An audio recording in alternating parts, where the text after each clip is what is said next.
Beaucoup d'énergie, beaucoup d'entrepreneurs de qualité, une activité économique qui est plutôt bonne, et puis une salle pleine avec beaucoup de gens qui s'intéressent à l'entreprise, donc que des points positifs.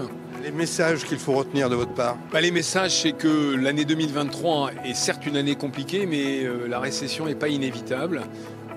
Que chacun d'entre nous a un petit bout de la réussite du pays dans ses mains. On a abordé l'ensemble des sujets d'actualité et les enjeux des entreprises pour 2023, avec bien évidemment le sujet de l'énergie et tous les sujets de transition écologique.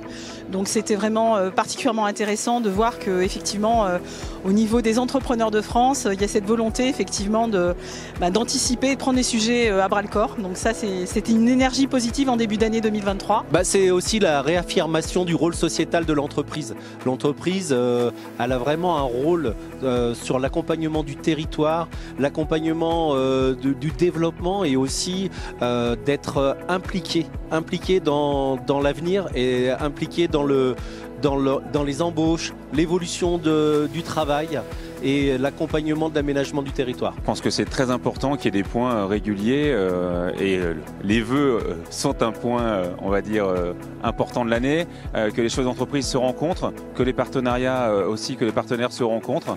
Ça nous permet aussi d'avoir un meilleur tissage, un meilleur lien entre tous les corps de métier.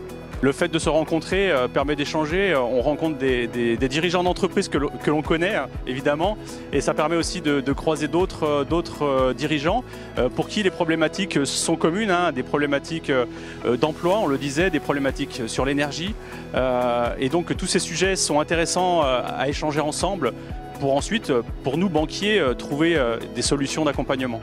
Disons que le MEDEF, nous sommes adhérents, et en même temps, il représente énormément d'entreprises sur la région, et nous avons en gros 1500 apprentis sur les 5 écoles que nous avons sur la région, et forcément ces jeunes sont en entreprise. Donc j'ai encore vu ce soir pas mal soit d'anciens élèves, soit d'entreprises ou de tuteurs qui accueillent un de nos jeunes.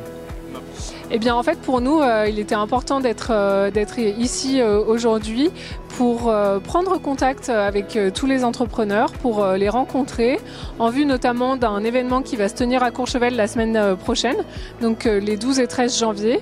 Nous accueillons la 4e étape du Tour de France des décideurs Green Tech, et donc nous espérons accueillir nombre d'entrepreneurs du MEDEF chez nous la semaine prochaine. Pour vous, l'essentiel d'un terrain de jeu comme la Savoie, c'est quoi les points qu'il faut travailler en 2023?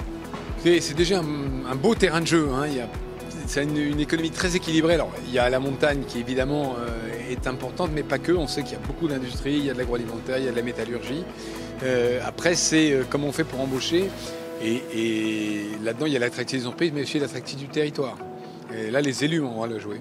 La problématique du logement, de la mobilité. Dont on a parlé, effectivement, le logement, c'est le sujet numéro 1 dans beaucoup d'endroits. Il coûte de plus en plus cher, et là, il faut qu'on trouve des solutions.